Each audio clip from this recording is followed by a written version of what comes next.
Il est clair qu'aujourd'hui, le projet Rosace fait des envieux. Nous sommes actuellement en pleine phase de réunion territoriale avec les maires et avec les présidents de communautés de communes, ce qui leur montre que concrètement, ce ne sont pas des plans sur la comète qui ont été faits.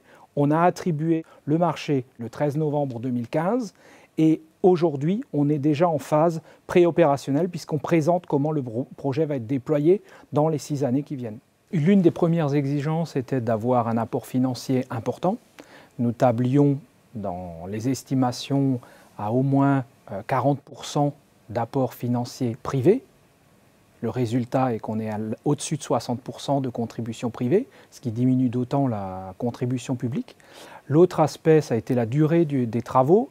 On ouvrait la durée des travaux entre 6 et 8 ans. On a un engagement ferme de réaliser l'ensemble de la tranche ferme sur 6 ans. Et les points forts dans l'offre par rapport au projet Rosace a été l'activation du réseau dès la commercialisation des premières prises, donc ce qui permettra à des petits opérateurs de venir louer une seule ligne pour aller jusqu'à un abonnement final et de ne pas faire de co-investissement sur le réseau.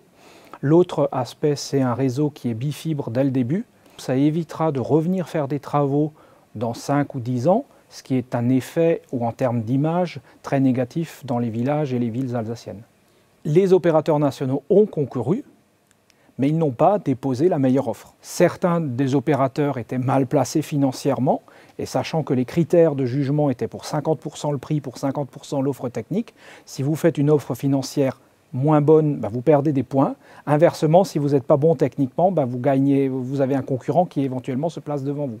Le choix qui a prévalu, c'était d'attribuer le dossier à celui qui présentait la meilleure offre technique, tout en ayant financièrement quelque chose de souhaitable et de supportable pour la collectivité. L'expérience d'altitude dans le groupement conduit par NGE montre que ce sont des gens qui ont l'habitude de travailler sur les RIP.